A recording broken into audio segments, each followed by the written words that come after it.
Hi Virgo, welcome to your new moon solar eclipse reading in Libra for October 14th, 2023.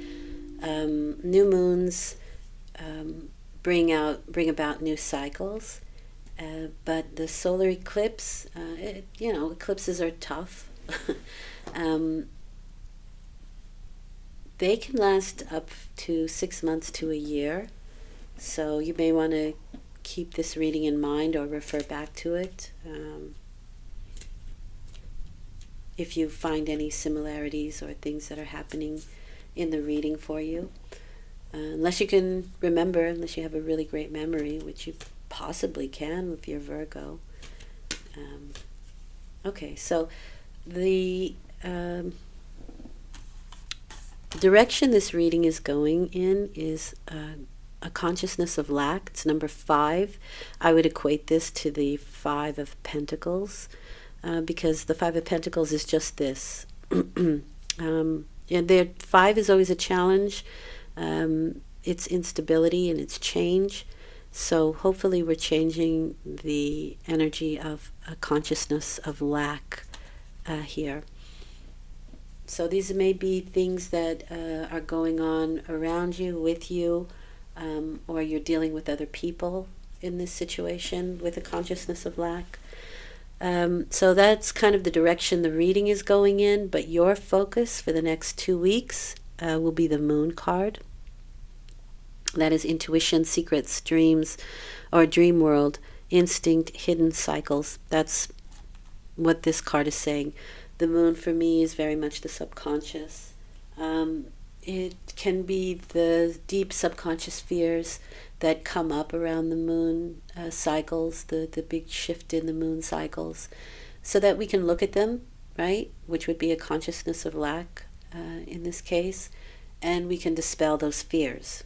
That's the whole idea, because it's deep subconscious. It's something that has been there for quite some time, and who knows who put it there or why, but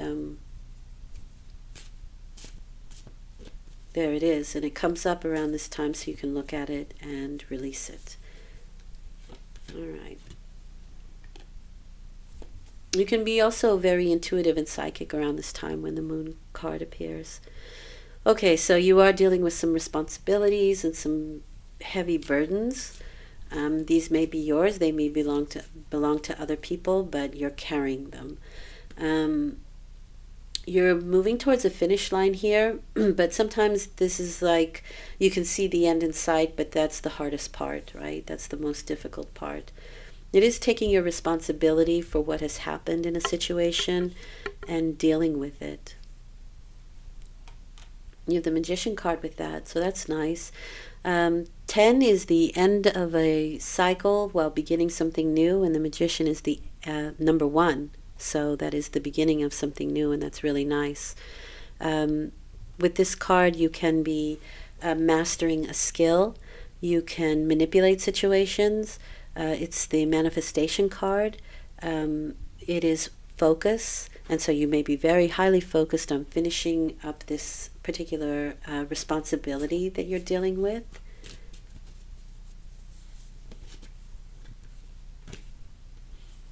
You're behaving as the 2 of Swords, which is needing to make a choice. It's the Moon in Libra, and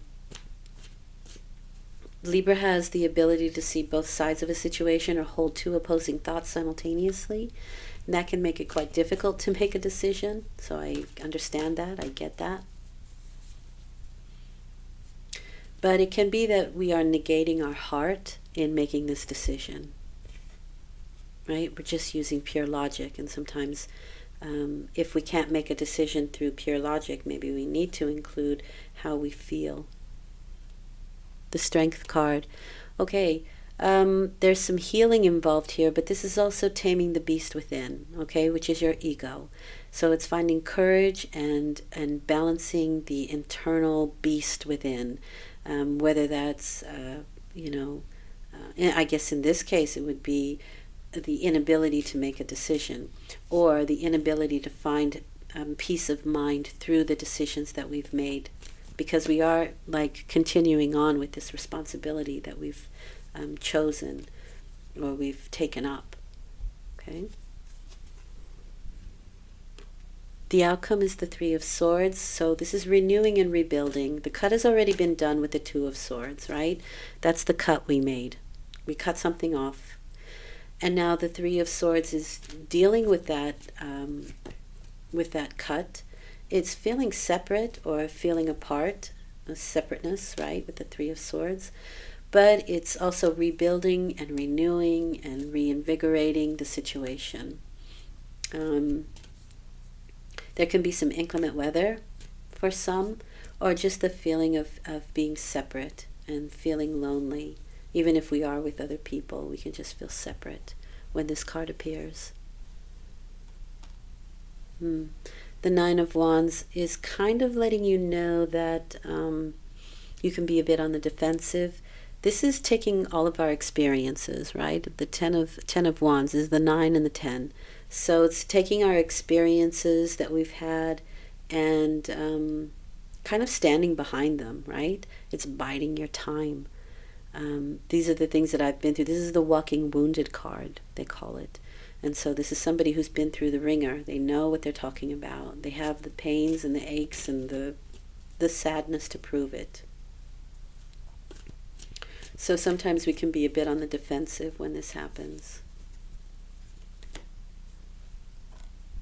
You want clarity. Now this can concern a Taurian type person. This is somebody who is, this is my detective card, right? They seek out answers. And in this case, I think it's a major focus for you. You want to clear the questions in your mind. Or you want to help somebody to clear their questions of their mind because you have that Ten of Wands, which is responsibility.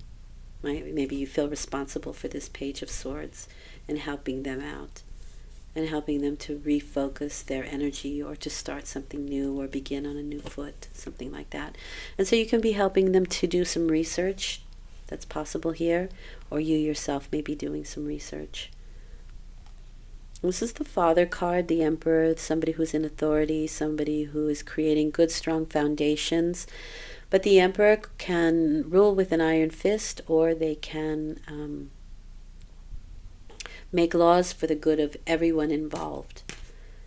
This is you, so you may be dealing with underlings, right? People that are under you.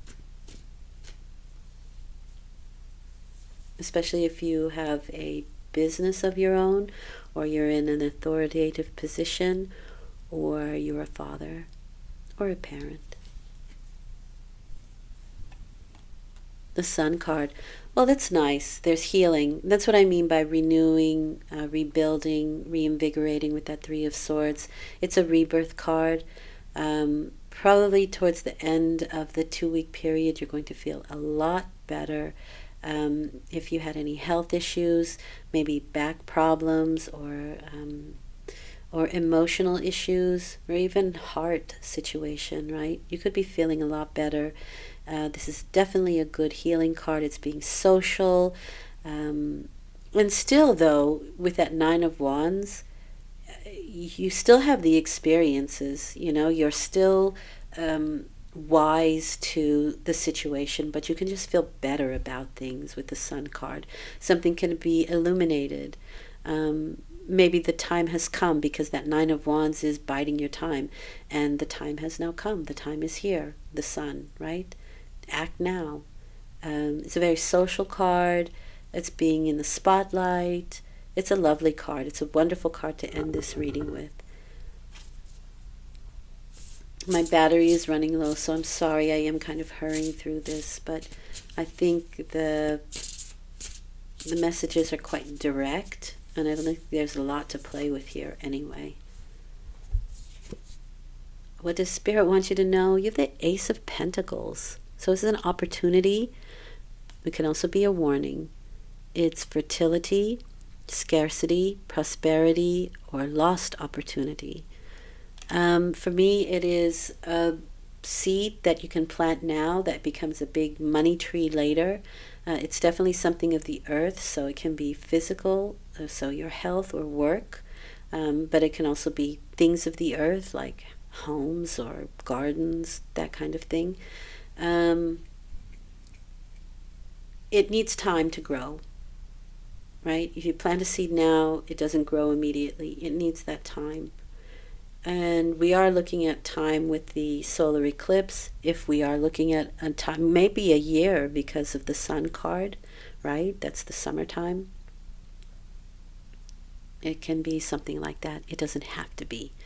But I would hold on to this reading, although it is, I feel, quite direct. Do you know what I mean? It's sparse.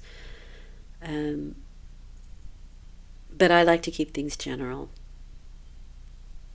so that everybody can take the information in regards to their own situation.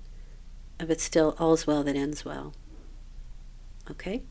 Thank you for listening. I hope this has been helpful. I'll return in 2 weeks with a full moon reading. I appreciate your time and your efforts in listening, and I only hope that it is helpful. Take good care.